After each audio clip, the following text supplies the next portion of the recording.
ಚಿತ್ತಾಪುರ ಗ್ರಾಮ ಪಂಚಾಯತ್ನಲ್ಲಿ 15ನೇ ಹಣಕಾಸು ಮತ್ತು ಮಹಾತ್ಮ ಗಾಂಧಿ ರಾಷ್ಟ್ರೀಯ ಗ್ರಾಮೀಣ ಉದ್ಯೋಗ ಖಾತ್ರಿ ಯೋಜನೆಗೆ ಸಂಬಂಧಪಟ್ಟಂತೆ 2023-24ನೇ ಸಾಲಿನಲ್ಲಿ 1/4/2023ರಿಂದ 31/3/2024ವರೆಗೆ ನಾವು ಕಾಮಗಾರಿಗಳನ್ನು ಅನುಷ್ಠಾನ ಮಾಡಿದ್ದೀವಿ. ಆ ಕಾಮಗಾರಿಗಳ ಬಗ್ಗೆ ಸಾಮಾಜಿಕ ಲೆಕ್ಕ ಪರಿಶೋಧನಾ ತಂಡ ಏನಿದೆ ಬಂದು ಪರಿಶೀಲನೆ ಮಾಡಿ ಇವತ್ತು ನಾವೊಂದು 15 ಗ್ರಾಮ ಸಭೆಯಲ್ಲಿ ಮಂಡನೆ ಮಾಡಿಕೊಳ್ಳಲು ಇವತ್ತು ಗ್ರಾಮ ಸಭೆಯನ್ನು ಆಯೋಜಿಸಿದ್ದೀವಿ. ಇವತ್ತು ಗ್ರಾಮ ಸಭೆಗೆ ಉಪಸ್ಥಿತರಿದ್ದಂಥ ಚಿತ್ತಾಪುರ ಗ್ರಾಮ ಪಂಚಾಯತ್ ಉಪಾಧ್ಯಕ್ಷರು ಹಾಗೂ ಈಗ ಸಭಾಯ ಅಧ್ಯಕ್ಷರಾದ ಸುರೇಶ್ ದೇಸಾಯಿ ಸರ್ ಅವರಿಗೆ ನಮ್ಮ ಎಲ್ಲರ ಪರವಾಗಿ ಹಾರ್ದಿಕವಾಗಿ ಸ್ವಾಗತ.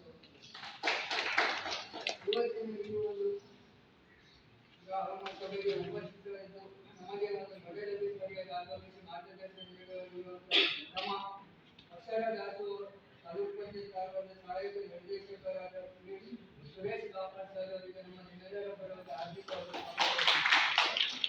ಉಪಸ್ಥಿತರಿದ್ದಂಥ ಚಿತ್ತಾಪುರ ಗ್ರಾಮ ಪಂಚಾಯತ್ ಎಲ್ಲ ಗೌರವಾನ್ವಿತ ಸದಸ್ಯರಿಗೆ ನಾವು ಈ ಒಂದು ಗ್ರಾಮ ಸಭೆಗೆ ಹಾರ್ದಿಕವಾಗಿ ಸ್ವಾಗತವನ್ನು ಕೊಡ್ತೀವಿ. ಮತ್ತು ಇವತ್ತಿನ ಒಂದು ವಿಶೇಷತೆ ಏನಂದ್ರೆ ನಮ್ಮ ದಿವಂಗತ ರಾಜೀವ್ ಗಾಂಧಿ ಅವರು ಇದರಿಂದ ತೆರವಾಗಿರುವ ನಮ್ಮ ಚಿತ್ತಾಪುರ ಪ್ರಶಸ್ತಿ ಕ್ಷೇತ್ರದ ಉಪಚುನಾವಣೆಯಾಗಿ ಇವತ್ತು ನಮ್ಮ ಈ ಒಂದು ಚಿತ್ತಾಪುರ ಗ್ರಾಮ ಪಂಚಾಯತ್ ನೂತನವಾಗಿ ಆಯ್ಕೆಯಾಗಿದ್ದಾರೆ ಶ್ರೀ ಸುಭಾಷ್ ದುರ್ಗೇಶ್ ಅವರಿಗೆ ಅವರಿಗೆ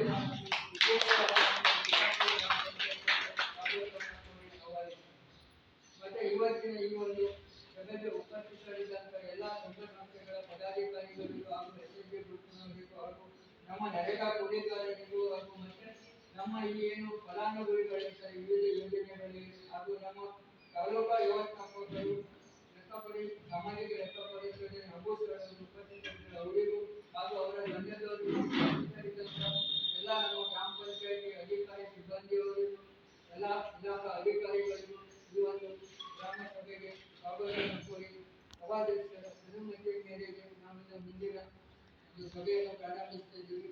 ಈಗ ನಾವು ನಾಡಗೀತೆಯಲ್ಲಿ ಈ ಸಭೆಯನ್ನು ಪ್ರಾರಂಭಿಸಬೇಕಾದರೆ ದಯವಿಟ್ಟು ಎಲ್ಲರೂ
ಆಮೇಲೆ ಎರಡನೇ ವಿಷಯ 2023-24ನೇ ಸಾಲಿನ 15ನೇ ಹಣಕಾಸು ಯೋಜನೆ ಖರ್ಚು ವೆಚ್ಚಗಳನ್ನು ಓದಿ ಹೇಳುವುದು.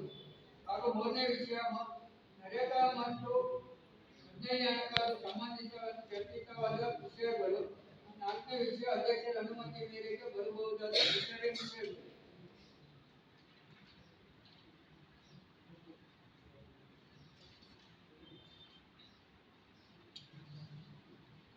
ಆಮೇಲೆ ನಾವು ಈ ಒಂದು ವಿಶೇಷ ಗ್ರಾಮ ಸಭೆಯಲ್ಲಿ ನಾವು ಇದು ಸೋಷಿಯಲ್ ಆಡಿಟಿಂಗ್ ಆಗಿದ್ಮೇಲೆ ನಾವು ವಿಶ್ವ ಶೌಚಾಲಯ ದಿನಾಚರಣೆ ಪ್ರಯುಕ್ತದಲ್ಲಿ ನಾವು 19/11/2024ರಿಂದ 10/12/2024ರವರೆಗೆ ನಮ್ಮ ಶೌಚಾಲಯ ನಮ್ಮ ಗೌರವ ಎಂಬ ಒಂದು ವಿಶೇಷ ಆಂದೋಲನವನ್ನು ನಮ್ಮ ಸರ್ಕಾರದ ನಿರ್ದೇಶನದಂತೆ ಇದಾಗಿತ್ತು. ನಮ್ಗೆ ಇನ್ನೇನು ಉಪಚುನಾವಣೆ ಘೋಷಣೆ ಆಗಿರುವುದರಿಂದ ನಮಗೆ 26ನೇ ತಾರೀಕುವರೆಗೆ ನಮಗೆ ಕೋಡ ಪಂಚಾಯತ್ ಇನ್ಚಾರ್ಜ್ ಇರುವುದರಿಂದ ಕಾರ್ಯಕ್ರಮ ಮಾಡಲಿಕ್ಕೆ ಸಾಧ್ಯ ಆಗಿದೆ.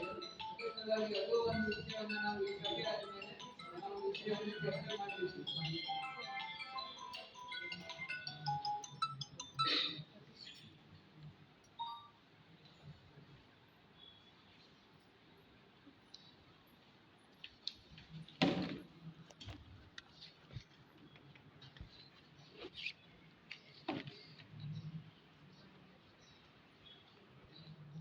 ಇವತ್ತಿನ ಈ ಒಂದು ಸಭೆಗೆ ಪ್ರಸ್ತಾವಿತವಾಗಿ ಸೋಷಿಯಲ್ ಆಡಿಟ್ ನಡೆದವರು ಹೇಳ್ತಾರೆ ತಮಗೆ. ನಮಸ್ಕಾರ. ಮಹಾತ್ಮ ಗಾಂಧಿ ರಾಷ್ಟ್ರೀಯ ಗ್ರಾಮೀಣ ಉದ್ಯೋಗ ಖಾತರಿ ಯೋಜನೆ. ಮಹಾತ್ಮ ಗಾಂಧಿ ರಾಷ್ಟ್ರೀಯ ಗ್ರಾಮೀಣ ಉದ್ಯೋಗ ಖಾತರಿ ಕಾಯ್ದೆ 2005ರ ಉದ್ದೇಶಗಳು: ಒಂದನೇದಾಗಿ ಬೇಡಿಕೆಯ ಪ್ರಕಾರ ಗ್ರಾಮೀಣ ಪ್ರದೇಶಗಳಲ್ಲಿ ಪ್ರತಿ ಕುಟುಂಬಕ್ಕೆ ಒಂದು ಆರ್ಥಿಕ ವರ್ಷದಲ್ಲಿ 100 ದಿನಗಳಿಗೆ ಕಡಿಮೆ ಇಲ್ಲದಂತೆ ಉದ್ಯೋಗವನ್ನು ಒದಗಿಸುವುದು. ಇದರ ಮೂಲಕ ನಿಗದಿತ ಗುಣಮಟ್ಟ ಬಾಳಿಕೆ ಬರುವ ಹಾಗೂ ಉತ್ಪಾದನಾಶೀಲ ವೃತ್ತಿಗಳನ್ನು ಬೆಳೆಸುವುದು. ಎರಡನೇದಾಗಿ ಬಡವರ ಜೀವನೋಪಾಯದ ಸಂಪನ್ಮೂಲಗಳನ್ನು ಬಲಪಡಿಸುವುದು. ಮೂರನೇದಾಗಿ ಸ್ವಯಂ ಪ್ರೇರಿತವಾಗಿ ಸಾಮಾಜಿಕ ಒಳಗೊಳ್ಳುವಿಕೆಯನ್ನು ಖಚಿತಪಡಿಸುವುದು. ನಾಲ್ಕನೇದಾಗಿ ಪಂಚಾಯತ್ ರಾಜ್ ಸಂಸ್ಥೆಗಳನ್ನು ಬಲಪಡಿಸುವುದು. ಕಾಯ್ದೆಯಡಿ ಕೂಲಿ ಕಾರ್ಮಿಕರಿಗೆ ನೀಡಲಾಗುವ ಪ್ರಮುಖ ಹಕ್ಕುಗಳು: ಒಂದನೇದಾಗಿ ಉದ್ಯೋಗ ಚೀಟಿಯ ಹಕ್ಕು. ಎರಡನೇದಾಗಿ ಬೇಡಿಕೆ ಮತ್ತು 15 ದಿನದೊಳಗಾಗಿ ಕೆಲಸವನ್ನು ಪಡೆಯುವ ಹಕ್ಕು. ಮೂರನೇದಾಗಿ ನಿರುದ್ಯೋಗ ಭತ್ಯೆ ಹಕ್ಕು. ನಾಲ್ಕನೇದಾಗಿ ಹಾಜರಾತಿ ಪಟ್ಟಿಯನ್ನು ಪರಿಶೀಲಿಸುವುದು. ಐದನೇದಾಗಿ 5 ಕಿಲೋಮೀಟರ್ ವ್ಯಾಪ್ತಿಯಲ್ಲಿ ಕೆಲಸ ಪಡೆಯುವ ಹಕ್ಕು. ಆರನೇದಾಗಿ ಕಾಮಗಾರಿ ಸ್ಥಳದ ಸೌಲಭ್ಯಗಳನ್ನು ಪಡೆಯುವ ಹಕ್ಕು. ಏಳನೇದಾಗಿ ಅಧಿಸೂಚಿಸಿದ ಕೂಲಿ ದರ ಮತ್ತು 15 ದಿನದೊಳಗಾಗಿ ಕೂಲಿ ಪಡೆಯುವ ಹಕ್ಕು. ಎಂಟನೇದಾಗಿ ಕೂಲಿ ಪಾವತಿ ವಿಳಂಬ ಪರಿಹಾರ ಪಡೆಯುವ ಹಕ್ಕು. ಒಂಬತ್ತನೇದಾಗಿ ಕುಂದುಕೊರತೆಗಳನ್ನು ಕಾಲಮಿತಿಯೊಳಗೆ ನಿವಾರಣೆಯ ಹಕ್ಕು. ಹತ್ತನೇದಾಗಿ ಕಾಮಗಾರಿ ಸ್ಥಳದಲ್ಲಿ ಕೆಲಸದ ಅವಧಿಯಲ್ಲಿ ಅಪಘಾತವಾದರೆ ಅಥವಾ ಆಸ್ಪತ್ರೆ ಚಿಕಿತ್ಸಾ ವೆಚ್ಚ ಪಡೆದುಕೊಳ್ಳುವುದು ಮತ್ತು ಅಂಗವಿಕಲತೆ ಇಲ್ಲವೇ ಸಾವು ಸಂಭವಿಸಿದರೆ ಸೂಕ್ತ ಪರಿಹಾರ ಪಡೆಯುವ ಹಕ್ಕು.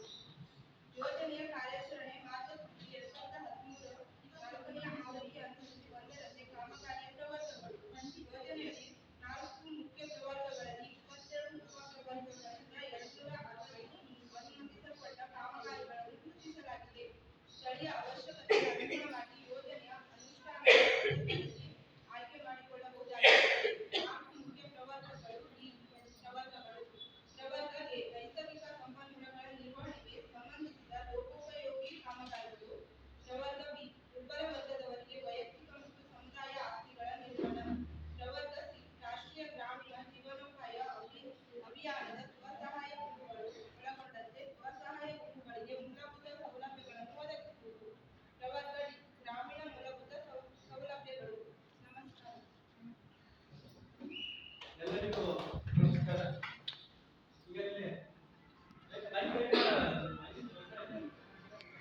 ಎಲ್ಲರಿಗೂ ನಮಸ್ಕಾರ. ಇವತ್ತಿನ ದಿವಸ 2 ಕಥಾಭಾಗಗಳು ಇಲ್ಲಿ ನಡೀಬೇಕಾಗಿದೆ, ಗ್ರಾಮ ಸಭೆಗಳು. ಯಾಕಂತಂದ್ರೆ ಈಗ ಮೊದಲನೇ ವರ್ಷದ 2 ಗ್ರಾಮ ಸಭೆಗಳು ನಡೀತಿವೆ. ಈಗ ಆಗಲ್ಲ, ಒಂದು ದಿನದಲ್ಲಿ 45 ಗ್ರಾಮ ಸಭೆಗಳು ನಡೀತವೆ. ಯಾಕಂದ್ರೆ ಇಲಾಖೆ ಸುತ್ತೋಲೆ ಪ್ರಕಾರ ನಡೆಸಬೇಕಾಗಿರುವಂತ ಅನಿವಾರ್ಯತೆ. ಒಂದು ಜನರಲ್ ಗ್ರಾಮ ಸಭೆ, ಎರಡನೇದಾಗಿ ನರೇಗಾದಲ್ಲಿ ಕೇಂದ್ರೀಯ ಗ್ರಾಮ ಸಭೆಗಳು, ಇನ್ನು ಮತ್ತೆ ಡಿಸೆಂಬರ್ದಲ್ಲಿ ಮಕ್ಕಳ ಗ್ರಾಮ ಸಭೆ, ಮಹಿಳಾ ಗ್ರಾಮ ಸಭೆ, ವಸತಿ ಯೋಜನೆಗೆ ಸಂಬಂಧಪಟ್ಟಂತೆ ಗ್ರಾಮ ಸಭೆಗಳು, ಭಾರತ ಶೌಚಾಲಯಕ್ಕೆ ಸಂಬಂಧಪಟ್ಟಂತೆ ಗ್ರಾಮ ಸಭೆಗಳು. ಹೀಗೆ ಗ್ರಾಮ ಸಭೆಗಳ ಸಂಖ್ಯೆ ಜಾಸ್ತಿ ಆಗ್ತದೆ. ಉದ್ದೇಶ ಇಷ್ಟ ಗ್ರಾಮ ಸಭೆ ಮಾಡಬೇಕು. ಯಾಕಂತಂದ್ರೆ ಪಂಚಾಯತಿಯ ಸದಸ್ಯರುಗಳಿಗೆ ಪ್ರತಿ ತಿಂಗಳ ಸಾಮಾನ್ಯ ಸಭೆಗಳಿರ್ತವೆ ಅಥವಾ ಮಾಹಿತಿಗಳು ಬಂದಿರ್ತವೆ, ವಿಡಿಯೋ ಕಾನ್ಫರೆನ್ಸ್ ಇರ್ತವೆ,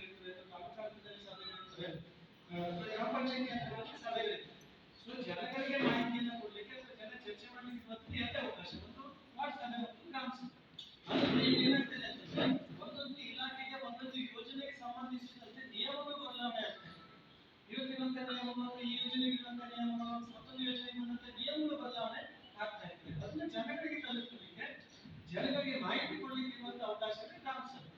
ಇವತ್ತು ನಾವು ಪಂಚಾಯತಿ ಒಂದು ರೀತಿಯ ಇರುತ್ತೆ, ಶಾಸಕರ ಕಚೇರಿಗಳ ಒಂದು ರೀತಿಯ ನಿಯಮ, ಕೃಷಿ ಇಲಾಖೆ ಒಂದು ರೀತಿಯ ನಿಯಮ, ತೋಟಗಾರಿಕೆಗೆ ಒಂದು ರೀತಿಯ ನಿಯಮ. ಸೊ ಎಲ್ಲ ನಿಯಮಗಳ ಬಗ್ಗೆ ಜನಗಳಿಗೆ ಅರಿವನ್ನು ಕೊಡುವಂತ ಇಲ್ಲದಂತದ್ದೇನೆಂದ್ರೆ ಅಂಗಡಿ ಕಲ್ಪಿಸುತ್ತಿಲ್ಲ. ಹಾಗಾಗಿ ಇವತ್ತು 15ನೇ ಹಂತಕ್ಕೆ ಮತ್ತು ನರೇಗಾ ಯೋಜನೆಗೆ ಸಂಬಂಧಪಟ್ಟಂತೆ ಮತ್ತು ಶಿಕ್ಷಣಕ್ಕೆ ಸಂಬಂಧಪಟ್ಟಂತೆ ಎರಡು ವಿಷಯಗಳನ್ನು ಸೇರಿಸಿ ಗ್ರಾಮ ಸಭೆಯಲ್ಲಿ ಇಲ್ಲಿ ತಮ್ಮೆಲ್ಲರಿಗೂ ಗೊತ್ತಿದೆ. ನರೇಗಾ ಯೋಜನೆ ಕೂಲಿ ಕಾರ್ಮಿಕರು ಕೆಲಸಕ್ಕೆ ಬರಬೇಕು, ಬೇಡಿಕೆಯನ್ನು ಸಲ್ಲಿಸಬೇಕು, ಗ್ರಾಮ ಪಂಚಾಯತಿಯಿಂದ ಕಾಮಗಾರಿಯನ್ನು ಅನುಷ್ಠಾನ ಮಾಡಬೇಕು. ಇಲ್ಲಿ ಸಂಬಂಧಿಸಿದಂತ ತೋಟಗಾರಿಕೆ ಇಲಾಖೆ, ಕೃಷಿ ಇಲಾಖೆ, ಅರಣ್ಯ ಇಲಾಖೆ ಇವು ಮುಖ್ಯವಾಗಿ ಅನುಷ್ಠಾನ ಇಲಾಖೆಗಳಲ್ಲಿ ಗ್ರಾಮ ಪಂಚಾಯತಿಗಳಲ್ಲಿ ನರೇಗಾ ಯೋಜನೆಗೆ ಕೆಲಸವನ್ನು ಮಾಡಬೇಕು. ಹೆಚ್ಚಿನ ಕೆಲಸಗಳೆಲ್ಲ ಗ್ರಾಮ ಪಂಚಾಯತಿ ಹತ್ರದಿಂದ ಆಗ್ತಾ ಇರೋದು. ಇದು ಒಂದು. ಇನ್ನು ಎರಡನೇದಾಗಿ ಇದಕ್ಕೆ ಸಂಬಂಧಿಸಿದಂತೆ ಕ್ರಿಯಾಯೋಜನೆಗಳೆಲ್ಲ ಯಾವ ರೀತಿ ಆಗ್ತವೆ ಅಂತಂದ್ರೆ ಹೆಚ್ಚಿನ ಸಂಖ್ಯೆಯಲ್ಲಿ ಹೆಚ್ಚಿನ ಕುಟುಂಬಗಳು ಉದ್ಯೋಗ ಚೀಟಿಯನ್ನು ಮಾಡಿಕೊಳ್ಳಬೇಕು, ಜಾಬ್ ಕಾರ್ಡ್ಗಳನ್ನು ಮಾಡಬಹುದು. ಪ್ರಥಮವಾಗಿ ಜಾಬ್ ಕಾರ್ಡ್ಗಳನ್ನು ಮಾಡ್ಕೊಳ್ಬೇಕು. ಕೆಲಸಕ್ಕೆ ಬರ್ತಾರೋ ಬಿಡ್ತಾರೋ ಅದು ಎರಡನೇ ವಿಚಾರ, ಬೇಡಿಕೆ ಆಧಾರಿತ. ಇನ್ನು ಮೂರನೇದಾಗಿ 15ನೇ ಹಣಕಾಸು ಯೋಜನೆ. ಏಳನೇದಾಗಿ 15ನೇ ಹಣಕಾಸು ಯೋಜನೆ. 15ನೇ ಹಣಕಾಸು ಯೋಜನೆ ನಿಯಮ ಯಾವ ರೀತಿ ಅಂತಂದ್ರೆ ಒಂದು ಗ್ರಾಮ ಪಂಚಾಯತ್ ವ್ಯಾಪ್ತಿಯ ಜನಸಂಖ್ಯೆ ಮತ್ತು ಅಲ್ಲಿಯ ಭೌಗೋಳಿಕ ಆಧಾರದಲ್ಲಿ ಅನುದಾನ ಬಿಡುಗಡೆ. ಬಟ್ ಈಗ ಈ ಪಂಚಾಯತಿ ಬಿಡುಗಡೆ ಅಂತಂದ್ರೆ ಮಂಡಲ ಪಂಚಾಯತ್ ಅನುಮೋದನೆಗೆ ಅಥವಾ ಹುಡುಗಿಯರಿಗೆ ಬಿಡುಗಡೆ ಆಗದೇ ಇರ್ಬೋದು. ಅಂದ್ರೆ ನಾನು ಯಾಕೆ ಇದನ್ನ ಹೇಳ್ತಾ ಇದ್ದೀನಿ ಅಂತಂದ್ರೆ ನಿಯಮಗಳು ಅಥವಾ ಅನುದಾನಗಳು ಯಾವ ರೀತಿಯಲ್ಲಿ ಬರ್ತವೆ ಇರೋದು ನಮ್ಮ ಜನರಿಗೆ ಅಷ್ಟು ಸ್ಪಷ್ಟತೆ ಇದೆ. ಜನರ ಮನಸ್ಥಿತಿ ಏನಿದೆ ಅಂತಂದ್ರೆ ಎಲ್ಲ ನಮ್ಮ ಇವತ್ತು ರಸ್ತೆಗಳಿಗೆ ಸಿಸಿ ರೋಡ್ ಮಾಡಬೇಕು ಅಥವಾ ಬಸ್ ಸ್ಟ್ಯಾಂಡ್ ನಿರ್ಮಾಣ ಮಾಡಬೇಕು, ಈ ರೀತಿ ಹಲವಾರು ಬೇಡಿಕೆಗಳ ಪಟ್ಟಿ ಜಾಸ್ತಿ ಇರ್ತದೆ. ಬಟ್ ಆ ಎಲ್ಲ ಕಾಮಗಾರಿಗಳನ್ನು ಮಾಡಬೇಕಂದ್ರೆ ಗ್ರಾಮ ಪಂಚಾಯತಿ ಅನುದಾನ ಇರಬೇಕು ಮತ್ತು ನಿರ್ವಹಣೆಯ ಇದ್ರ ಪ್ರಕಾರ ಯಾವ ಕಾಮಗಾರಿಗೆ ಎಷ್ಟನ್ನು ಖರ್ಚು ಮಾಡಬೇಕು, ಯಾವ ಒಟ್ಟು ಖರ್ಚು ಮಾಡಬೇಕು ಅನ್ನೋದು ನಿಯಮಗಳನ್ನ ಹಾಕಿಟ್ಟಿದ್ದಾರೆ. ಅಂದ್ರೆ 14ನೇ ಹಣಕಾಸಲ್ಲಿ ನಿಯಮ ಯಾವ ರೀತಿ ಇತ್ತು ಅಂದ್ರೆ ಒಂದು ಗ್ರಾಮ ಪಂಚಾಯತಿಗೆ 1 ಲಕ್ಷ ರೂಪಾಯಿ ಬಿಡುಗಡೆ ಆದರೆ ಮೊದಲು 90,000ರಷ್ಟು ಗ್ರಾಮ ಪಂಚಾಯತಿ ಖರ್ಚುಗಳನ್ನ ಮಾಡಬಹುದು. ಅದು ರಸ್ತೆ ಇರ್ಬೋದು, ಚರಂಡಿ ಇರ್ಬೋದು, ಶಾಲೆ, ಅಂಗನವಾಡಿಗಳು, ಗ್ರಾಮ ಪಂಚಾಯತಿ, ಗ್ರಾಮ ಪಂಚಾಯತ್ ಶೌಚಾಲಯ, ರಿಪೇರಿಗಳನ್ನ ಮಾಡ್ಕೊಳ್ಳಬಹುದು. ಈಗ 15ನೇ ಹಣಕಾಸಲ್ಲಿ ಯಾವ ರೀತಿಯಲ್ಲಿ ಇದೆ ಅಂತಂದ್ರೆ 1 ಲಕ್ಷ ರೂಪಾಯಿ ಬಿಡುಗಡೆ ಮಾಡಿದ್ರೆ 60,000 ರೂಪಾಯಿ ಪ್ರತ್ಯೇಕವಾಗಿ ತೆಗೆದುಕೊಳ್ಳುವುದು, 40,000 ರೂಪಾಯಿ ಆ 60,000 ರೂಪಾಯಿ 30,000 ರೂಪಾಯಿನ ಕುಡಿಯ ನೀರಿಗಾಗಿ ಇರಬೇಕು. ಉಳಿದಂತ 30,000 ರೂಪಾಯಿನ ಗಣಪತಿಗೆ ಕಟ್ಟಿರಬೇಕು. ಉಳಿದ 40,000 ರೂಪಾಯಿಲಿ ಗ್ರಾಮಗಳಲ್ಲಿ ಇರ್ಬೋದು, ಟೂರ್ನಮೆಂಟ್ಗಳು, ಸರ್ಕಾರಿ ಕಟ್ಟಡಗಳು, ಟೂರ್ನಮೆಂಟ್ ಇರ್ಬೋದು, ಬ್ಯಾಂಕಿಂಗ್ ಇರ್ಬೋದು, ಶೌಚಾಲಯ ಇರ್ಬೋದು, ಅದರ ಜೊತೆಗೆ ಬೇರೆ ಕೆಲಸಗಳನ್ನ ಚಲನಚಿತ್ರ ಕಾರ್ಯಗಳನ್ನು ಮಾಡಬೇಕಾಗ್ತದೆ. ಯಾಕೆ ನಿಯಮ ಆಗಿದೆ ಅಂದ್ರೆ 60-40 ಸೊ ಇದರ ಜೊತೆಯಲ್ಲಿ 75% SC/ST ಸಮುದಾಯಕ್ಕೆ ಹಣವನ್ನ ಮೀಸಲಿಟ್ಟು ಅಲ್ಲಿ ಕಾಮಗಾರಿಗಳನ್ನು ಮಾಡಬೇಕಾಗ್ತದೆ. 5% ಚೇತನರಿಗೆ ಮೀಸಲಿಟ್ಟು ಕಾಮಗಾರಿಗಳು ಮಾಡಬೇಕಾಗ್ತದೆ. ಇನ್ನೊಂದು ವಿಶೇಷ 5% ಚರ್ಚೆ ಆಗಿದೆ, ಇನ್ನು ಆದೇಶ ಬಂದಿಲ್ಲ. ಮಹಿಳೆಯರಿಗೆ ಏನು ಅನುದಾನಗಳು 5% ಖರ್ಚು ಮಾಡಬೇಕು ಅಂತ ಈಗ 15ನೇ ಹಣಕಾಸು ಮುಕ್ತಾಯವಾಗಿ 14ನೇ ಹಣಕಾಸಿಗೆ ಕಾದಿದೆ. ಬಟ್ 14ನೇ ಹಣಕಾಸು ನಿಯಮ ಏನಿದೆ, ಸುತ್ತೋಲೆ ಏನಿದೆ ಅದನ್ನು ಬಂದಿಲ್ಲ, ಬರುತ್ತೆ. ಅದಕ್ಕೆ ಪ್ರತಿ 5 ವರ್ಷಕ್ಕೆ ಒಂದು ಹಣಕಾಸು ಆಯೋಗ ಅದರ ನಿಯಮಗಳು, ಆ ನಿಯಮಗಳ ಪ್ರಕಾರವಾಗಿ ಬಿಡುಗಡೆ ಆಗ್ತದೆ. ಅದನ್ನ ಗ್ರಾಮ ಪಂಚಾಯತಿ ಕ್ರಿಯಾಯೋಜನೆ ಮಾಡಿ ನಿರ್ವಹಣೆ ಮಾಡುತ್ತೆ. 15ನೇ ಹಣಕಾಸು ಯೋಜನೆಗೆ ಅಗತ್ಯವಿದೆ ಅಂತಂದ್ರೆ ಬಂದಂತ ಅನುದಾನವನ್ನ 60-40 ಏನು ಕುಡಿಯ ನೀರು, ಗಂಟೆಗಳು, ಇತರೆ ಕಾಮಗಾರಿಗಳನ್ನು ಬಳಸಿಕೊಂಡು ಗುತ್ತಿಗೆದಾರರ ಮುಖೇನವಾಗಿ ನೋಂದಾಯಿತ ಗ್ರಾಮ ಪಂಚಾಯತಿ ವ್ಯಾಪ್ತಿಯಲ್ಲಿ ಅಕ್ಕಪಕ್ಕದ ಗ್ರಾಮ ಪಂಚಾಯತಿ ವ್ಯಾಪ್ತಿಯಲ್ಲಿ ಗುತ್ತಿಗೆದಾರರ ಮುಖೇನವಾಗಿ ಕಾಮಗಾರಿಗಳನ್ನು ಮಾಡುವಂಥದ್ದು. ಇದು ನರೇಗಾ ಯೋಜನೆ ಮತ್ತು 15ನೇ ಹಣಕಾಸು ಯೋಜನೆ. ಇನ್ನು ಎರಡನೇ ಸಾಮಾಜಿಕ ಪರಿಶೋಧನೆ ಅಂತ ಹೇಳ್ತೀವಿ. ಸಾಮಾಜಿಕ ಪರಿಶೋಧನೆ ಅಂತಂದ್ರೆ ವಿಶೇಷ ಸರ್ಕಾರದ ವ್ಯವಸ್ಥೆಯಲ್ಲಿ ಏನು ಹಣ ಬಿಡುಗಡೆ ಆಗ್ತದೆ, ಬಿಡುಗಡೆ ಆದಂತ ಅನುದಾನಗಳು ಯಾವ ರೀತಿ ಖರ್ಚಾಗಿದೆ, ಅದಕ್ಕೆ ಸಂಬಂಧಪಟ್ಟ ದಾಖಲೆಗಳನ್ನು ಇಟ್ಟಿದ್ದಾರೆ ಅಂತ ಹೇಳೋದು ಪ್ರತಿ ಒಂದು ಇಲಾಖೆಗಳಲ್ಲಿ ಅದು ಲೆಕ್ಕಪತ್ರಗಳ ಪರಿಶೀಲನೆ ಆಗ್ತದೆ. ಸೊ ಇದು ನಮ್ಮ ಇಲಾಖೆಗಳಲ್ಲಿ 3 ರೀತಿಯ ಲೆಕ್ಕಪತ್ರಗಳ ಪರಿಶೀಲನೆ ಆಗ್ತದೆ. ಒಂದು ಲೋಕಲ್ ಆಗಿದೆ, ಇನ್ನೊಂದು ಚಾರ್ಟ್ ಅಕೌಂಟೆಂಟ್ ಆಗಿದೆ. ಸೊ ಈ ಎರಡು ಲೆಕ್ಕಪತ್ರಗಳ ಪರಿಶೀಲನೆಯನ್ನು ಸಂಬಂಧಪಟ್ಟಂತ ಇಲಾಖೆ ಪಂಚಾಯತ್ ಇರ್ಬೋದು, ತೋಟಗಾರಿಕೆ, ಕೃಷಿ, ಅರಣ್ಯ, ಜಿಲ್ಲಾ ಪಂಚಾಯತ್, ತಾಲೂಕು ಪಂಚಾಯತ್ ಈ ಇಲಾಖೆಗಳಿಗೆ ಆ ಒಂದು ವರ್ಷ 2 ವರ್ಷದಲ್ಲಿ ನಡೆಸಿರುವಂತಹ ಬಿಡುಗಡೆ ಅನುದಾನಗಳು, ಖರ್ಚು ವೆಚ್ಚಗಳು ಏನ್ ದಾಖಲಾತಿಗಳನ್ನು ಇಟ್ಟಿದ್ದಾರೆ ಅಂತ ಹೇಳುವುದನ್ನು ಪರಿಶೀಲನೆ ಮಾಡಿ ಸಂಬಂಧಪಟ್ಟಂತ ಇಲಾಖೆಗೆ ವರದಿಯನ್ನು ಕೊಡ್ತಾರೆ. ಫೀಡ್ಬ್ಯಾಕ್ ಅನುಪಾತವನ್ನು ಕೊಡ್ಬೇಕು. ಬಟ್ ಈ ಸಾಮಾಜಿಕ ಪರಿಶೋಧನೆ ಅಂತಂದ್ರೆ ಸಾಮಾಜಿಕ ಪರಿಶೋಧನೆ ನಿಯಮ 2014 ಪ್ರಕಾರ ಗ್ರಾಮ ಪಂಚಾಯತಿ ನಿರ್ವಹಿಸಿದ 15 ಅಥವಾ ನರೇಗಾ ಯೋಜನೆ ಇರ್ಬೋದು, ಅದಕ್ಕೆ ಸಂಬಂಧಪಟ್ಟ ಸಮುದಾಯದ ಸಹಭಾಗಿತ್ವದಲ್ಲಿ ಗ್ರಾಮ ಪಂಚಾಯತಿ ಸಂಬಂಧಿತ ಇಲಾಖೆ ಮತ್ತು ಗ್ರಾಮಸ್ಥರು ಮತ್ತು ಫಲಾನುಭವಿ ಅವರ ಸಮ್ಮುಖದಲ್ಲಿ ಸಾಮಾಜಿಕ ಪರಿಶೋಧನೆ ಪ್ರಕ್ರಿಯೆಯನ್ನು ನಡೆಸುವುದು. ಸಮುದಾಯದ ಸಹಭಾಗಿತ್ವದಲ್ಲಿ ಗ್ರಾಮ ಪಂಚಾಯತಿ ನಿರ್ವಹಿಸಿದ ದಾಖಲೆಗಳು ಪರಿಶೀಲನೆ ಮಾಡಿ ಕೊನೆಯ ದಿವಸ ತಮ್ಮೆಲ್ಲರ ಸಮ್ಮುಖದಲ್ಲಿ ಸಂಘ ಸಂಸ್ಥೆಗಳು ಪ್ರೋತ್ಸಾಹಿಸಿದ ಕೃಷಿ ಸಂಘದ ಹೆಸರಲ್ಲಿ ಗ್ರಾಮ ಸಭೆಯನ್ನು ಮಾಡುವುದು. ಹಾಗೆ ಇಲ್ಲಿ ಸಾಮಾಜಿಕ ಪರಿಶೋಧನೆ ಅಂತಂದ್ರೆ ತಪ್ಪುಗಳನ್ನು ಹುಡುಕುವಂಥದ್ದಲ್ಲ, ವಾಸ್ತವಿಕವಾಗಿ ಇರುವಂತಹ ವಿಷಯಗಳನ್ನ ಪರಿಶೀಲನೆ ಮಾಡ್ತಾ ಏನು ಅಲ್ಲಿ ನ್ಯೂನತೆಗಳಿದೆ ಆ ನ್ಯೂನತೆಗಳನ್ನು ಸರಿಪಡಿಸಿಕೊಳ್ತಾ ಮುಂದಿನ ದಿನಗಳಲ್ಲಿ ಆ ನ್ಯೂನತೆಗಳು ಬರದೇ ಇರೋದಕ್ಕೆ ಗಮನ ಹರಿಸುತ್ತಾ ಯೋಜನೆಯನ್ನು ಸಮರ್ಪಕವಾಗಿ ಅನುಷ್ಠಾನವನ್ನು ಮಾಡುವಂಥದ್ದು ಸಾಮಾಜಿಕ ಪರಿಶೀಲನೆ. ಹಾಗಾಗಿ ತಪ್ಪು ಹುಡುಕುವಂಥದ್ದಲ್ಲ. ಉದಾಹರಣೆಗಾಗಿ ನಾವು ಈ ರೂಮಲ್ಲಿ ಹೊಂದಿದ್ದೇವೆ ಅಂತಂದ್ರೆ ನಮ್ಮ ಇಂಜಿನಿಯರ್ 12 ಫ್ಯಾನ್ ಬರ್ತಿದ್ದಾರೆ, 12 ಫ್ಯಾನ್ ಹಾಕಿದ್ರು. ಬಟ್ ಅದು ಅದಕ್ಕಿಂತ ಕಡಿಮೆ ಇದೆ, ಅದು ನ್ಯೂನತೆ ಯಾಕಂದ್ರೆ ಎಲ್ಲಿ ರೆಕಾರ್ಡ್ ಆಗ್ತಿಲ್ಲ ಅಂದ್ರೆ 12 ಫ್ಯಾನ್ ಇರಬೇಕು. ಇಲ್ಲ ಅಂದ್ರೆ ಅದನ್ನ ಫ್ಯಾನ್ ಅಳವಡಿಸಬೇಕು. ಪರಿಶೋಧನೆ ಅಂದ್ರೆ ಏನು ಕೇಳಿದ್ರೆ ಹಾಕಿರುವಂತ ಫ್ಯಾನ್ಗಳು ಯಾವ ಕಂಪನಿದು, ಅದರ ಬ್ಲೇಡ್ಗಳು ಎಷ್ಟು ಹೊಟ್ಟಿದ್ದಾವೆ, ಅದು ಇದೇ ಕಂಪನಿಯಲ್ಲಿ ಹಾಕಿದ್ದಾವೆ ಅಂತ ಸೂಕ್ಷ್ಮವಾಗಿ ಪರಿಶೀಲನೆ ಮಾಡಬೇಕು. ಹಾಗಾಗಿ ಅಧ್ಯಕ್ಷ ಸಮುದಾಯದ ಸಹಭಾಗಿತ್ವದಲ್ಲಿ ಎರಡು ಪ್ರಕ್ರಿಯೆಗೆ ಸಂಬಂಧಪಟ್ಟಂತೆ ಅದಾದ ನಂತರ ಶೌಚಾಲಯ ಇಲಾಖೆಗೆ ಸಂಬಂಧಪಟ್ಟಂತೆ ಗ್ರಾಮ ಸಭೆಯನ್ನ ಮಾಡುವಂಥದ್ದು. ಹಾಗೆ ಈ ಎರಡು ವಿಷಯಕ್ಕೆ ಸಂಬಂಧಪಟ್ಟಂತೆ ಇವತ್ತು ದಿವಸ ಗ್ರಾಮ ಸಭೆಯನ್ನು ನಡೆಸುವಂಥದ್ದು. ಇಷ್ಟು ಪ್ರಾಸ್ತಾವಿಕ ವಿಚಾರದಲ್ಲಿ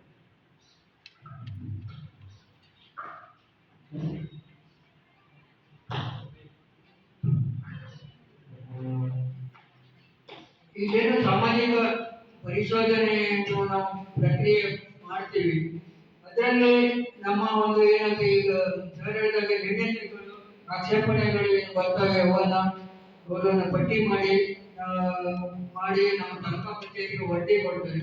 ಅದ್ರ ಮೇಲಿಂದ ನಾವು ಅದ್ರ ಬಗ್ಗೆ ಅಡಾಕ್ ನಡೀತದೆ. ಅಡಾಕ್ ಸಭೆಯಲ್ಲಿ ನಾವು ನ್ಯೂನತೆಗಳ ಬಗ್ಗೆ ದಾಖಲಾತಿಯನ್ನು ಹಾಜರುಪಡಿಸಿದ ಮೇಲೆ ಅವುಗಳನ್ನ ನಾವು ತಿಳುವಳಿ ಮಾಡಬೇಕಾಗ್ತದೆ. ಅದರಂತೆ ಹಿಂದಿನ ಒಂದು ಸಭೆಯಲ್ಲಿ ನಮ್ಮ ಒಂದು 2 ಆಕ್ಷೇಪಣೆ ಆಗಿತ್ತು.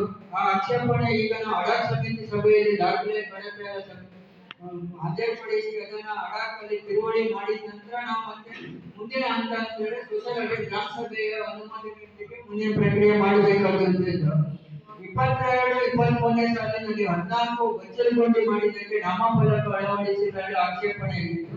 ಅದನ್ನು ನಾವು ನಾಮಫಲಕ ಅಳವಡಿಸಿಕೊಂಡು ಆಮೇಲೆ ಸಂಬಂಧಪಟ್ಟ ದಾಖಲಾತಿಯೊಂದಿಗೆ ಅಡಾಕ್ ಸಮಿತಿಯಲ್ಲಿ ಮಂಡಿಸಿ ಅದು ತಿಳುವಳಿಯಾಗಿದೆ.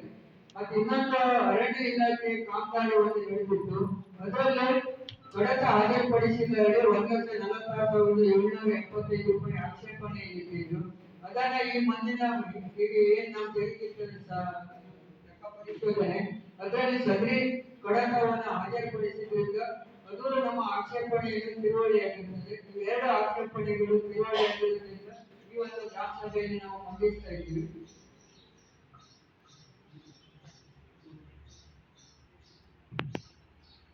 ಈ ಒಂದು ಸಾಮಾಜಿಕ ಪರಿಶೋಧನೆಯಲ್ಲಿ ಈ ವರ್ಷ ನಾವು ಏನು 23-24ನೇ ಅವಧಿಯಲ್ಲಿ ಏನು ಕಾಮಗಾರಿಗಳನ್ನು ನಾವು ಅನುಷ್ಠಾನ ಮಾಡಿದ್ವಿ ಅದನ್ನು ನಾವು ಕಾಮಗಾರಿಗಳ ಯಾದಿಯನ್ನು ಓದಬೇಕು.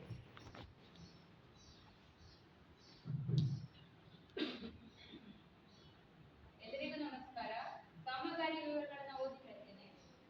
ಕಣಸ್ಕೇರಿ ಗ್ರಾಮದ ಸರ್ವೆ ನಂಬರ್ 95ರಲ್ಲಿ ಸಮುದಾಯ ಆಧಾರಿತ ಕೋಳಿ ಶೆಡ್ ನಿರ್ಮಾಣ. ಇದರ ಮೊತ್ತ 30,336. ಶ್ರೀಮತಿ ಮೀನಾಕ್ಷಿ ವಿಕಾಸ್ ಕಾಂಡೇಲ್ ಇವರ ಮನೆ ನಿರ್ಮಾಣ ಮೊತ್ತ 17,380. ಮುನಿರಾ ಇಸ್ಮಾಯಿಲ್ ಶೇಖ್ ಇವರ ಮನೆ ನಿರ್ಮಾಣ ಮೊತ್ತ 14,432. ತೆಹರಿ ಮುಕ್ತಿಯಾರ್ ಶೇಖ್ ಇವರ ಮನೆ ನಿರ್ಮಾಣ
ಈಗ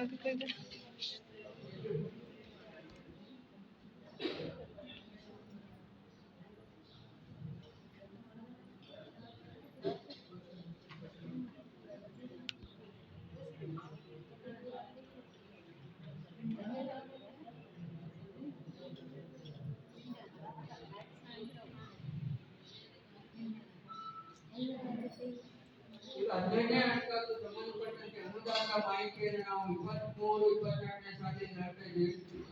ನಮ್ಮಲ್ಲಿ ಈಗ 23, 24ನೇ ಸಾಲಿಗೆ ನಮ್ಮಲ್ಲಿ ಆರಂಭದ ಶುಲ್ಕ 90,40,702 ಇತ್ತು. ಅದರಲ್ಲಿ ಜಮಾ 31,46,172 ಜಮಾ ಆಗಿದೆ. ಅದರಲ್ಲಿ ಬಡ್ಡಿ ಜಮಾ 1,99,834. ಒಟ್ಟು 1,23,81,710 ರೂಪಾಯಿ ಜಮಾ ಆಗಿದ್ದು, ಅದರಲ್ಲಿ ಖರ್ಚು 51,09,036 ರೂಪಾಯಿ ಖರ್ಚಾಗಿದೆ. ನಮ್ಮ 31 ಸಿಲುಕಿದ್ದು 72,72,673. ಅಂದ್ರೆ ಸಿಲುಕಲ್ಲಿ ಏನಾಗುತ್ತೆ, ನಮ್ದು ಅಮೌಂಟ್ಗಳು ಎಂಡಲ್ಲಿ ಬರ್ತದೆ ಮಾರ್ಕೆಟಿಗೆ, ಅದು ನಮ್ಮ ಓಬಿ ಆಗಿ ಕನ್ವರ್ಟ್ ಆಗ್ತದೆ. ಆ ದುಡ್ಡನ್ನ ನಾವು ಈ ವರ್ಷಕ್ಕೆ ನಾವು ಆ ವರ್ಷದ ಎಕ್ಸೆಪ್ಟ್ ಟೈಮ್ ಪ್ರಕಾರ ನಮ್ಮ ತಾಂತ್ರಿಕವಾಗಿ ಟೆಕ್ನಿಕಲಿ ಎಸ್ಟಿಮೇಟ್ ಅವೆಲ್ಲ ಮಾಡಿ ನಾವು ಅದನ್ನ ಇಂಪ್ಲಿಮೆಂಟ್ ಮಾಡ್ತೀವಿ.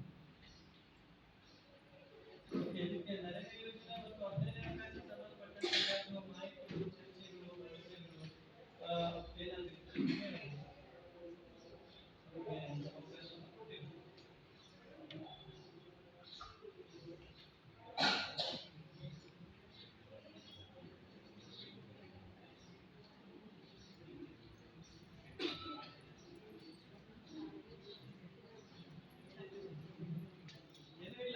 ಕೃಷಿ ಅಧಿಕಾರಿಗಳು ಕೂಡ ಬಂದಿದ್ದಾರೆ. ಅವರು ಕೃಷಿ ಇಲಾಖೆಯಿಂದ ನರೇಗಾ ಯೋಜನೆ ಇರ್ಬೋದು ಅಥವಾ ಇಲಾಖೆ ಕಾಮಗಾರಿಗಳೇನಾದ್ರು ಇದ್ರೆ ನಿಯಮಗಳು ಏನು ಅಂತ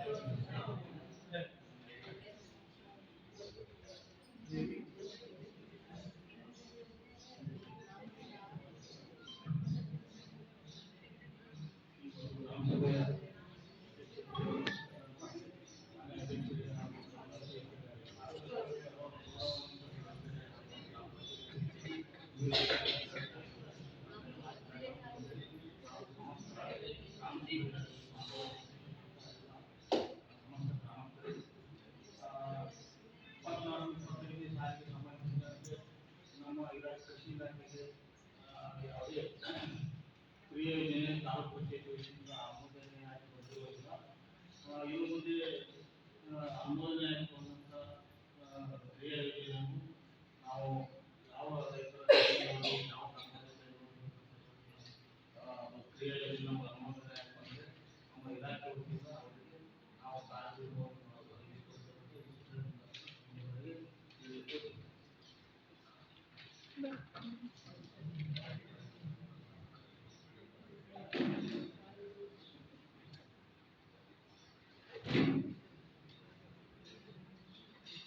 ಇಲಾಖೆಯವರಿಗೆ ನಮ್ಮ ಇಲಾಖೆ ಬಗ್ಗೆ ಚರ್ಚೆ ಮಾಡ್ತೀವಿ.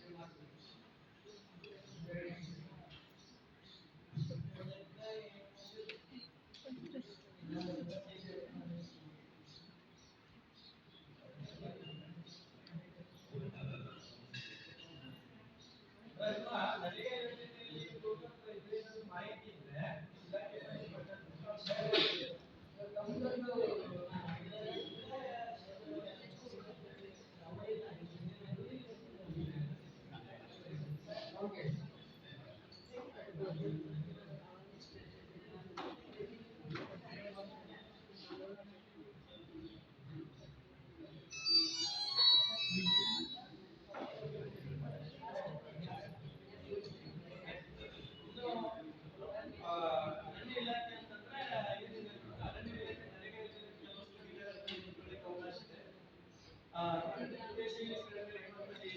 ಮತ್ತೊಂದು ಸೌಲಭ್ಯ ಏನಿದೆ ಅಂತ ಹೊಸದಾಗಿ ಬಂದಿರುವಂತಹ ಇಲಾಖೆಗೆ ಯಾರು ಅರಣ್ಯ ಪ್ರದೇಶಕ್ಕೆ ಹೊಂದಿಕೊಂಡು ಖರೀದಿದ್ದಾರೆ ಅಥವಾ ಅವರ ಭೂತಗಳು ಗದ್ದೆಗಳಿದ್ದಾರೆ ಆ ಏರಿಯಾದಲ್ಲಿ ಗಿಡಗಳನ್ನು ನೆಟ್ಕೊಳ್ಳಿಕ್ಕೆ ಅವಕಾಶ ಇದೆ. ಅರಣ್ಯ ಇಲಾಖೆ ಹೊಸದಾಗಿ ವರ್ಷ ಬಂದಿರುವಂಥದ್ದು ಯಾವುದು ಕೆಲವು ಗೇರು ಗಿಡಗಳಿರ್ಬೋದು, ಮಾವಿನ ಗಿಡಗಳಿರ್ಬೋದು, ಬೇರೆ ಗಿಡಗಳೆಲ್ಲ ಮಾಡಿದ್ದಾರೆ. ನಮ್ಮ ಯುವಕರಿಗೆ ಇದೆಲ್ಲ ಸಾಕಷ್ಟು ಮರ ಗಿಡಗಳನ್ನು ಬೆಳೆಯೋದನ್ನು ತರಿಸ್ಬಿಟ್ಟು ನರೇಗಾ ಯೋಜನೆಯಲ್ಲಿ ಅದನ್ನು ಮಾಡಿಸಿದ್ದಾರೆ.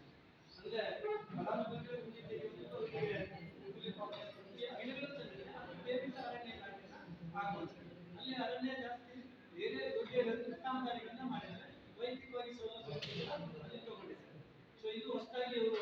ಅರಣ್ಯ ಇಲಾಖೆಗೆ ಬಂದಿರುವಂತ ಒಂದು ಸೌಲಭ್ಯ ನರೇಗಾ ಯೋಜನೆ ಸೇರ್ಪಡೆ ಮಾಡಿದ್ರು.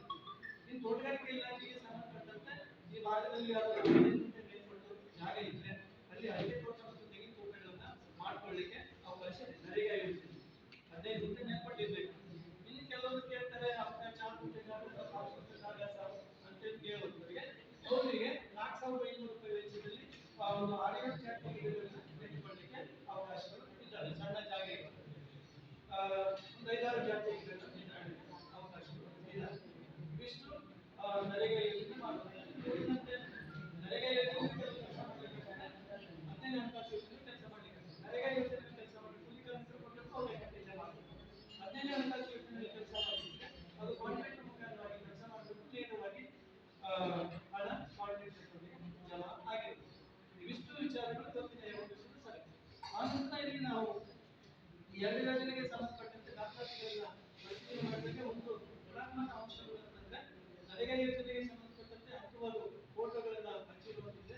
ಇನ್ನು ಕೆಲವು ಪೌಷ್ಟಿಕ ತೋಟಗಳಲ್ಲಿ ಏನು ಗಿಡಗಳನ್ನ ನೆಟ್ಕೊಳ್ತೀವಿ, ಏನೇನು ಗಿಡ ಕಾಣದಲ್ಲಿ ಫೋಟೋವನ್ನ ಕೊಡದೆ ಅಥವಾ ಪಂಚಾಯತಿನ ಫೋಟೋಗಳಿಗೆ ಮಾಡಿ ಇಲ್ಲಿ 2ನೇದಾಗಿ ಸಮುದಾಯ ಕಾಮಗಾರಿಗಳು ಹಾಗೆ ಪೊಲೀಸ್ ಶೆಡ್ ಆಗಿರುವಂತೆ ಇಲ್ಲಿ ಕೆಲವು ಕ್ರಿಯಾಯೋಜನೆಯಲ್ಲಿ ಕೊಟ್ಟಿದ್ದಾರೆ, ಅದನ್ನ ಮಾಡ್ಕೊಳ್ಳೋದು. ಆನಂತರ ಫೈಲ್ಗಳಲ್ಲಿ ಗ್ರಾಮ ಪಂಚಾಯತಿ ಅಧ್ಯಕ್ಷರು ಮತ್ತು ಲೀಡರ್ ಸಿಗ್ನೇಚರ್ಗಳು ಇರುವಂತೆ. ಇನ್ನೂ ಒಂದು ಬಾಕಿ ಇರೋದ್ರಿಂದ ನಮ್ಮ ತಾಲೂಕು ಪಂಚಾಯತಿ ಕಡೆಯಿಂದ ಒಂದು ಏನು ಕಾಮಗಾರಿಗಳನ್ನ ಮಾಡಿರ್ತಾರೆ, ಮಾಡಿರುವ ಕಾಮಗಾರಿಗಳಿಗೆ ಚೆಕ್ ಮೆಜರ್ಮೆಂಟ್ ಆಗಬೇಕು ಅಂತ ಹೇಳೋದು. ಚೆಕ್ ಮೆಜರ್ಮೆಂಟ್ ಅಂತಂದ್ರೆ ಏನಿದೆ ಪಂಚಾಯತಿ ಅಧ್ಯಕ್ಷ ಉಪಾಧ್ಯಕ್ಷರ ಪರಿಶೀಲನೆ ಮಾಡಿ ಸರಿ ಹಾಕಿ ಆಕ್ಚುಲಿ ಕಾಮಗಾರಿ ಮುಕ್ತಾಯ ನಂತರ ಅಥವಾ ಅರ್ಥವಾದ ಮುಂದಿನ ವರ್ಷದಲ್ಲಿ ತಾಲೂಕು ಪಂಚಾಯತಿ ಸಹಾಯಕ ನಿರ್ದೇಶಕರು ಅದನ್ನು ದೃಢೀಕರಣ ಮಾಡಬೇಕಾಗ್ತದೆ. ಸೊ ಅದೊಂದು ಪ್ರೊಸೀಜರ್. ಸೊ ಹಾಗಾಗಿ ಇಲ್ಲಿ ಸಾವಿತ್ರಿ ಶೃಂಗೇರಿ ಕಾಲೇಜ್ ಸಂಬಂಧಪಟ್ಟಂತೆ ಅರ್ಥವಾದ ರೂಪಗಳಿದೆ. ಈ ಪ್ರಕ್ರಿಯೆ ನಮ್ಮ ತಾಲೂಕು ಪಂಚಾಯತಿ ಸಹಾಯಕ ನಿರ್ದೇಶಕರು ಅದನ್ನ ಮಾಡಬೇಕಾಗ್ತದೆ. ಎರಡನೇದಾಗಿ ರೋಹಿಣಿ ವೈದಾಸ್ ಬೇಕಾ ಮನೆ, ಇಲ್ಲೂ ಕೂಡ ಚೆಕ್ ಮೆಜರ್ಮೆಂಟ್ ಆಗಿಲ್ಲ, ಅದನ್ನ ಅವರಿಂದ ಮಾಡಬೇಕಾಗಿತ್ತು. ಶ್ರದ್ಧಾ ಶಿರೋಸ್ಕರ್ ಮನೆ, ಇದು ಕೂಡ ಚೆಕ್ ಮೆಜರ್ಮೆಂಟ್ ಆಗಿಲ್ಲ. ತಾರತಮ್ಯ ಇದು ಚೆಕ್ ಮೆಜರ್ಮೆಂಟ್ ಆಗಿಲ್ಲ. ಇನ್ನು ಮೀನಾಕ್ಷಿ ವಿಕಾಸ ಆಗಿದೆ ವಸತಿ ಮನೆ, ಇಲ್ಲಿ ಚೆಕ್ ಮೆಜರ್ಮೆಂಟ್ ಆಗಿದೆ. ಇಷ್ಟು ನಮ್ಮ ತಾಲೂಕು ಪಂಚಾಯತಿ ಸಹಾಯಕ ನಿರ್ದೇಶಕರಿಂದ ಇದು ಆಗಬೇಕಾಗಿದೆ. ಇನ್ನು ಇಲ್ಲಿ ಮನೆಗಳ ಬಗ್ಗೆ ನಾವು ಹೋದಾಗ ಕೆಲವರಿಗೆ 10,000, ಕೆಲವರಿಗೆ 3,000, ಕೆಲವರಿಗೆ 11,000 ಜಮಾ ಆಗಿದೆ. ಇದನ್ನ ನಾನು ಯಾಕೆ ಸ್ಪಷ್ಟಪಡಿಸ್ತೀನಿ, ಗಿಡ ಸಂಸ್ಥೆ ಕೊಡಲ ಸಂಸ್ಥೆ ತನಕ ಬಾಳ ಬರ್ತದೆ, ಸೋಲಾರ್ ಬರ್ತದೆ, ಸಾಕು ಬರ್ತದೆ, ಪಾತ್ರ ಬರ್ತದೆ ಅಂದ್ರೆ ನಿಮಗೆ ಗೊತ್ತಿದೆ. ಸ್ಟೆಪ್ ಬೈ ಸ್ಟೆಪ್ ಇದೆಲ್ಲ ಫೌಂಡೇಶನ್ ಅಲ್ಲಿ ಗೋಡೆ ಅಲ್ಲಿ ನೇಚರ್ ಪ್ರಮಾಣ ಜಮಾ ಅಂದ್ರೆ ಕಶ್ಮೀರಿಯರು ಈಗ ದೊಡ್ಡ ಜಾಸ್ತಿ ಅಲ್ಲ ಸರ್, ದೊಡ್ಡ ಕಮ್ಮಿ ಇದ್ದಾರೆ ಬಟ್ ರಾಜಸ್ಥಾನದಲ್ಲಿ ವಸತಿ ನಿಗಮಾಚಾರ SC ST लोगों का 1,50,000, इतने वर्ग लोगों को 1,20,000. ये स्टेप बाय स्टेप कॉन्ट्रैक्ट जमा आणि सेम प्लस एनआरएची तिथं 99 ते 22,000 असतात. ते बी स्टेप बाय स्टेप हा किती सांगतो ग्रामपंचायतीच्या मेंबर किती तुमका घर दिलं होतं, ते घर झाल्यानंतर ते पैसे येतात, तुम्ही होत असताना पंचायती हे नंतर ते बी जातात. ನಮಗೆ ಹಣ ಬಂದಿಲ್ಲ ಅಧ್ಯಕ್ಷರೇ, ನಮಗೆ ದುಡ್ಡು ಬಂದಿಲ್ಲ ಸದಸ್ಯರೇ ಅಂತ ಹೇಳುವಂತ ಮಾತುಗಳು ಬರ್ತದೆ. ಯಾಕಂದ್ರೆ ಹಣ ಎಲ್ಲೂ ಹೋಗುದಿಲ್ಲ, ಸ್ವಲ್ಪ ಲೇಟ್ ಆಗ್ತದೆ, ಜಮಾ ಆಗುತ್ತೆ. ಇದನ್ನ ನಾವು ಸ್ಪಷ್ಟವಾಗಿ ಸ್ವಲ್ಪ ಲೇಟ್ ಆಗುದಿಲ್ಲ ಅಂದ್ರೆ ಬಟ್ ಎಲ್ಲೂ ಹಣ ಅದು ಲ್ಯಾಪ್ಸ್ ಆಗುದಿಲ್ಲ.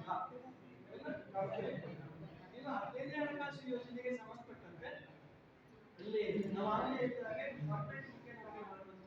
ಇಲ್ಲಿ ಕಾಮಗಾರಿಗೆ ಸಂಬಂಧಪಟ್ಟಂತೆ ಹಲವಾರು ಫೋಟೋಗಳನ್ನು ಇಟ್ಟಿದ್ದಾರೆ, ಆನಂತರ ಚೆಕ್ ಮೆಜರ್ಮೆಂಟ್ಗಳು ಆಗಿದ್ದಾವೆ. ಆ ನಂತರದಲ್ಲಿ ಹಲವಾರು ಫೋಟೋಗಳು ಕೆಲವೊಂದಷ್ಟು ಕಾಮಗಾರಿಗೆ ಕಾಮಗಾರಿಗೆ ಕಾಂಟ್ರಾಕ್ಟ್ ಹೇಳುವುದೇನಂದ್ರೆ ಗ್ರಾಮ ಪಂಚಾಯತಿಯಲ್ಲಿ ಸಣ್ಣ ವ್ಯವಸ್ಥೆ ಒಂದು 20,000 ಕೆಲಸ ಮಾಡಿದ್ರೆ 50,000 ಕೆಲಸ ಮಾಡಿದ್ರೆ 2 ಲಕ್ಷ ಕೆಲಸ ಮಾಡ್ತೀವಿ. ಅದಕ್ಕೆ ನಾಮಫಲಕಗಳನ್ನ ಹಾಕಿ ನಾಮಫಲಕಗಳನ್ನ ಹಾಕಿದಾಗ ಜನರಿಗೆ ಗೊತ್ತಾಗ್ತದೆ ಕೆಲಸ ಮಾಡಿದ್ದಾರೆ.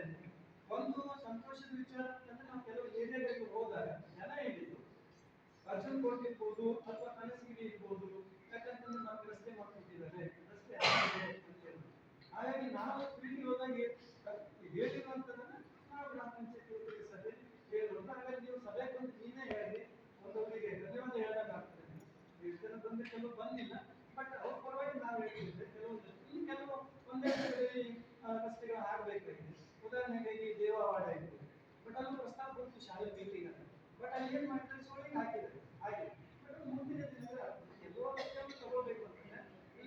ಯಾರು ಪಂಚಾಯತ್ ಅಲ್ವಾ ನೋಡಿ. ಯಾಕಂದ್ರೆ ಏನಾಗ್ತದೆ ಕೆಲವು ಅಲ್ಲಿ ಸ್ಥಳೀಯವಾಗಿ ಇರುವಂತ ಕೆಲವಷ್ಟು ಸಣ್ಣ ಪುಟ್ಟ ನ್ಯೂನತೆಗಳಿವೆ. ಉದಾಹರಣೆ ನಾವು ದೇವಸ್ಥಾನ ಅದು ಮ್ಯಾಕ್ಸಿಮಮ್ ಅಲ್ಲಿ ಜನರ ಅಭಿಪ್ರಾಯಕ್ಕೆ ನಾವು ಸ್ಥಳ ಭೇಟಿ ಮಾಡಿದಾಗ ಸಾಮಾನ್ಯವಾಗಿ 95% ಚಿತ್ತಾಪುರ ಗ್ರಾಮ ಪಂಚಾಯತಿ ವ್ಯಾಪ್ತಿಯಲ್ಲಿ ಇದೇ ವಿಚಾರ ಕೆಲವು ಪಂಚಾಯತ್ ಹೋದಾಗ ಚಿತ್ತಾಪುರ ಪಂಚಾಯತಿ ಶ್ರೀಮಂತರು ಯಾವ ಕೆಲಸ ಮಾಡ್ಕೊಡ್ತಾರೆ ಯಾಕೆ ಬರ್ತಕ್ಕಂಥ ಅನುದಾನಗಳನ್ನ ಅವರು ಹಾಗಾಗಿ ಈ ಭಾಗದ ಜನರಿಗೆ ಯಾಕಂದ್ರೆ ಇಡೀ ಕರ್ನಾಟಕ ರಾಜ್ಯದಲ್ಲಿ ನಮ್ಮ ಒಂದು ವೈವಾಡ ಗ್ರಾಮ ಪಂಚಾಯತಿ ಅತಿ ಕಡಿಮೆ ದುಡ್ಡು ಬರ್ತದೆ ವರ್ಷಕ್ಕೆ 11 ಲಕ್ಷ. ಎರಡನೇ ಸ್ಥಾನ ಕರಡಿ ಗ್ರಾಮ ಪಂಚಾಯತಿ. ನಾವು ಇದನ್ನ ಯಾಕೆ ಹೇಳ್ತಾ ಇದ್ದೇವೆ ಅಂದ್ರೆ ಅಲ್ಲಿ ಜನರಿಗೆ ಒಂದು ಸ್ಥಾನದಲ್ಲಿ ಕೆಲಸವನ್ನ ಮಾಡ್ಬೇಕು. ಇವತ್ತು ಚಿತ್ರದುರ್ಗ ಬಳ್ಳಾಪುರದೊಳಗೆ CSR ಫಂಡ್ ಸಿಗ್ತದೆ, ಟ್ರೇಡಿಂಗ್ ಮೇಂಟೈನ್ ಆಗ್ತದೆ. ಬಟ್ ಇಲ್ಲಿ CSR ಫಂಡ್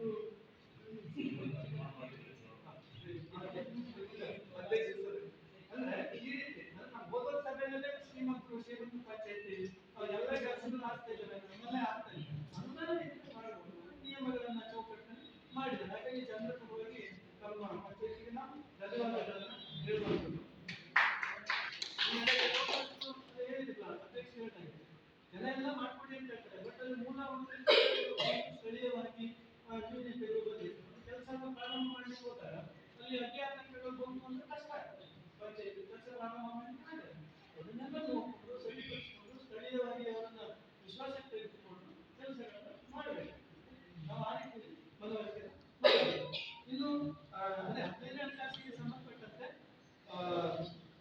ಇಲ್ಲಿ ಬೆತ್ನಾಯಿವಾಡ ಚಿಂಚನಕಟ್ಟೆ ರಸ್ತೆ ಮತ್ತು ಕಾಮಗಾರಿಗಳು ಆಗಿದ್ದಾರೆ. ಬಟ್ ನಾಮಫಲಕಗಳನ್ನ ಲಕ್ಷಿಸಬೇಕು, ಅದು ಫೋಟೋಗಳನ್ನ ಕಟ್ಟದಲ್ಲಿ ಇರಬೇಕು. ಮತ್ತು ಗುರುನಾಥ ಕದಮ್ಮನಿಂದ 70 ಸುಧಾರಣೆ ನಾಮಫಲಕ ಹಚ್ಚಬೇಕು ಅಂತ ಇರೋದ್ರಿಂದ ನಮ್ಮ ಮಾಪುಸಿ ಕಾಲೇಜಿನಲ್ಲಿ SC ಫಂಡಿಂದ ಶೌಚಾಲಯ ಮತ್ತು ಮೂತ್ರಾಲಯಗಳನ್ನ ನಾವು ಕಟ್ಕೊಂಡಿದ್ದೀವಿ. ಬಟ್ ಅಲ್ಲಿ ಅದು ಇನ್ನೂ ಓಪನ್ ಆಗಿದೆ. ದಯವಿಟ್ಟು ಅದನ್ನ ಓಪನ್ ಆಗಿ ನಾವು ವಿಶೇಷವಾಗಿ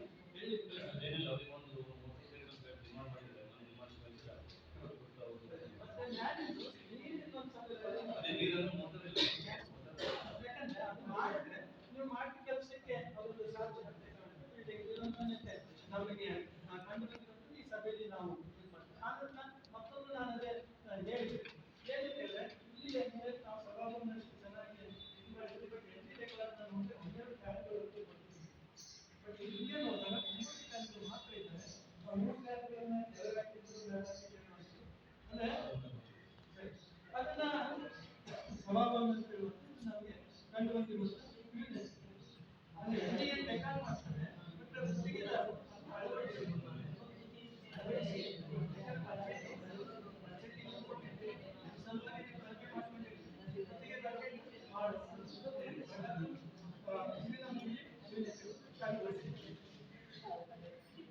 ಇಷ್ಟು ನಮಗೆ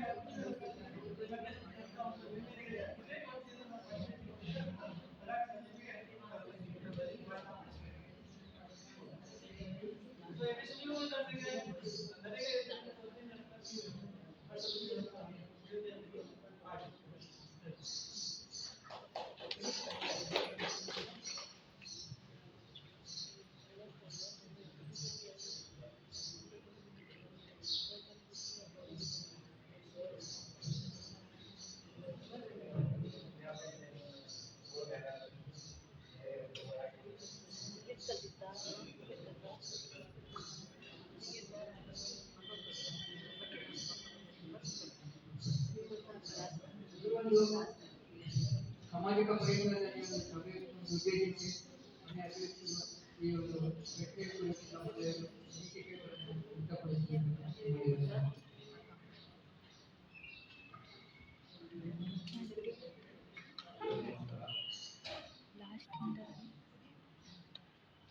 ಈ ಸಾಮಾಜಿಕ ಸಭೆಗೆ ಮೊದಲ ಅಧಿಕಾರಿಯಾಗಿ ಬಂದಂತಹ ಪರಿಪೂರ್ಣ ಜ್ಞಾನವಿರುವ, ಅಂದರೆ ಲೆಕ್ಕಾಚಾರದಲ್ಲಿ ಪರಿಪೂರ್ಣ ಜ್ಞಾನವಿರುವ ನಮ್ಮ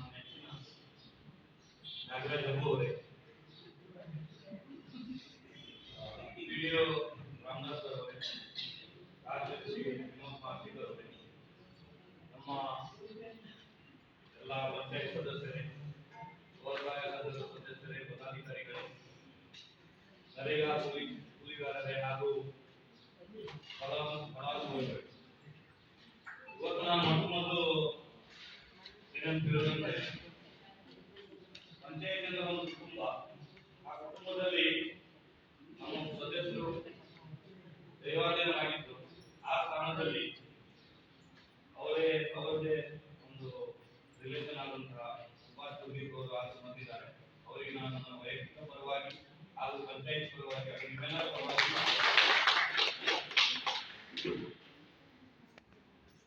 ಈಗ ಈ ಸಾಮಾಜಿಕ ರಿಸರ್ವೇಶನ್ 15ನೇ ಹಣಕಾಸು ನರೇಗಾ ಇದ್ರ ಬಗ್ಗೆ ಎಲ್ಲ ಸವಿಸ್ತಾರವಾಗಿ ಅವರು ಹೇಳಿದ್ದಾರೆ. ಏನೇನು ವಿನಂತಿಗಳು ಮತ್ತು ಗುಣಾತ್ಮಕ ಅಂಶಗಳು ಏನಂತ ಹೇಳಿ ಈ ನರೇಗಾದಲ್ಲಿ ಏನಿದೆ ಅಂತ ಹೇಳಿದ್ರೆ ಅದಕ್ಕೆ ಇಂತಿಷ್ಟು ಅನುದಾನ ಅಂತಿಲ್ಲ. ಇಲ್ಲ ಜಾಬ್ ಕಾರ್ಡ್ ಪ್ರತ್ಯೇಕ ಜಾಬ್ ಕಾರ್ಡ್ ಪ್ರತಿಯೊಬ್ಬರು ಜಾಬ್ ಕಾರ್ಡ್ ಅನ್ನು ಮಾಡ್ಕೊಳ್ಬೇಕು. ಅಂದ್ರೆ ಅಷ್ಟು ಕೂಲಿಗಾರರಿದ್ದಾರೆ ಅಂತ ಹೇಳಿ ಅಷ್ಟು ಹಣ ಬರ್ತಾ ಇರ್ತದೆ. ಅದು 60-40 ಅನುಪಾತದಲ್ಲಿ ಆಗ್ತದೆ. 60 ಕೂಲಿಗಾರರು, 40 ಮಡ್ಲೆ. ಅದು ಯಾವ್ದಾದ್ರು ಕಮರ್ಷಿಯಲ್ ಬಿಲ್ಡಿಂಗ್ ಇದ್ರೆ 80-20 ಈಗ ಅನ್ನೋದು. ಹಂಗಾಗಿ ನಾನು ಆದಷ್ಟು ಈ ಜನರಿಗೆ ರಿಕ್ವೆಸ್ಟ್ ಮಾಡ್ತೀನಿ ಅಂತ ಹೇಳಿದ್ರೆ ಎಲ್ಲರೂ ತಮ್ಮ ನೋಂದಣಿಯನ್ನು ಮಾಡ್ಕೋಬೇಕು. ಮತ್ತೆ ಇದರಲ್ಲಿ ಏನಾದ್ರು ನಿಮ್ಗೆ ಈ ಅವರು ಏನು ಪರಿಶೋಧನೆ ಮಾಡಿದ್ದಾರೆ ಅದರಲ್ಲಿ ಏನಾದ್ರು ದೋಷ ಕಂಡು ಬಂದ್ರೆ ಏನಾದ್ರು ಪ್ರಾಬ್ಲಮ್ ಇದ್ರೆ ನಾವು ಅವ್ರು ಹೇಳಿ ಟೈಮ್ ಕೊಟ್ಟಿದ್ರು ಅದು ಮತ್ತೊಂದು ನಾನು ಕೇಳ್ತಾ ಇದ್ದೀನಿ ಏನಾದ್ರು ಇದೆ ಹೇಳ್ಬೋದು. ನನಗನ್ನಿಸಿದ ಪ್ರಕಾರ ಈಗ ಒಂದು 2 ಕಾಮಗಾರಿ ಇದ್ದಾವೆ. ಒಂದು ಓಡೆ ಇದೆ ಅಲ್ಲಿ ಬನಸ್ಗಿರಿಯಿಂದ ಸ್ಟಾರ್ಟ್ ಆಗಿದ್ದು ಮಾಯಮೊಳೆ ಹೋಗಿ ಕನೆಕ್ಟ್ ಆಗ್ತದೆ. ಅದರದ್ದು ಒಂದು ನರೇಗಾದಲ್ಲಿ ಬನಸ್ಗಿರಿ ಅರ್ಜುನ್ ಕೋಟಿಂದ ಪಾಸ್ ಆಗಿ ಮಾಯಮೊಳೆವರೆಗೂ ಒಂದು. ಮತ್ತೆ ನಾವೊಂದು ಮೊನ್ನೆ ಯೋಜನೆ ಮಾಡಿದ್ದೇವೆ ಈ ಕೆರೆ. ಅದು ಸುಮಾರಷ್ಟು ಬೇಕು ಅದಕ್ಕೆ.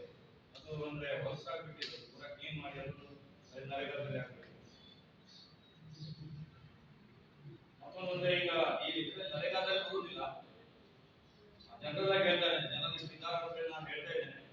ಏನಂತಂದ್ರೆ ಹೈವೇ ಇದೆಯಲ್ಲ ಆ ಲೈಟ್ಗಳನ್ನು ನಮ್ಗೆ ಆದಷ್ಟು ಮುಂದೆ ಗೋವಾ ಬಾರ್ಡರ್ವರೆಗೆ ಅಳವಡಿಸಬೇಕು ಅಂತ ಹೇಳಿ ಈ ಸಭೆ ಮುಖಾಂತರ ಹೇಳ್ತಾ ಇದ್ದೀನಿ. ಯಾಕಂದ್ರೆ ಜನರದ್ದು ಅಭಿಪ್ರಾಯ ಇದೆ ಅದನ್ನು ಮಾಡ್ಬೇಕಂತ ಹೇಳಿ. ಸುಮಾರು ಜನಗಳು ಆಕ್ಸಿಡೆಂಟ್ ಆಗ್ತದೆ. ಹಂಗಾಗಿ ಮತ್ತೊಂದು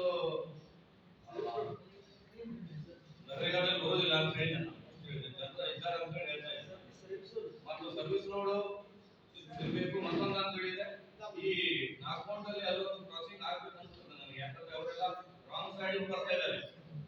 ಯಾಕಂದ್ರೆ ಇಲ್ಲದಲ್ಲಿ ಗಾಂವರಿಗೆ ಹೋಗಿ ಬರ್ಬೇಕಾಗ್ತದೆ. ಅದು ತಾವು ಎಸ್ ಡಿ ಮೀಟಿಂಗ್ ನಲ್ಲಿ ಏನಾದ್ರು ಈ ಪಾಯಿಂಟ್ ಬಂದ್ರೆ ಜನರ ಅಭಿಪ್ರಾಯ ಹೇಳ್ಬೇಕು. ಯಾಕಂತ ಹೇಳಿದ್ರೆ ಎಲ್ಲರೂ ರಾಂಗ್ ಸೈಡ್ ಬರ್ತಾರೆ, ನಾಲ್ಕು ಕಾಣುದಿಲ್ಲ, ಮತ್ತೆ ಎಕ್ಸ್ಪೆಕ್ಟ್ ಆಗ್ತದೆ. ಅಲ್ಲಿ ಗಾಂವರಿಗೆ ಹೋಗ್ಬೇಕಾಗ್ತದೆ. ಸುಮಾರು ಮನೆ ಇದ್ದಾರೆ ಹಾಕೊಂಡು ನಾಗದಿಂದ ಬಹಳ ಮಂದಿ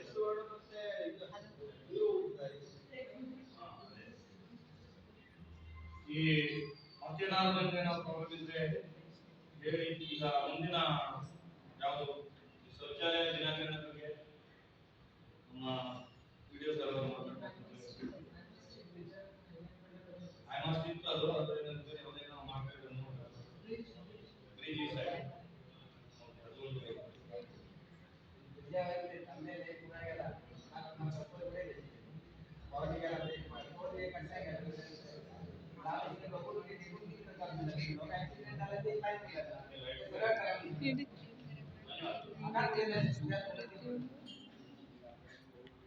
ಈಗ ನ್ಯಾಷನಲ್ ಹೈವೇ ಸಂಬಂಧಪಟ್ಟಂತೆ ಚರ್ಚಿತವಾದ ವಿಷಯ ಏನಂದ್ರೆ ಯಾಕಂದ್ರೆ ನಮಗೆ ಸಭೆಯನ್ನು ಕರೆದಿದ್ರು.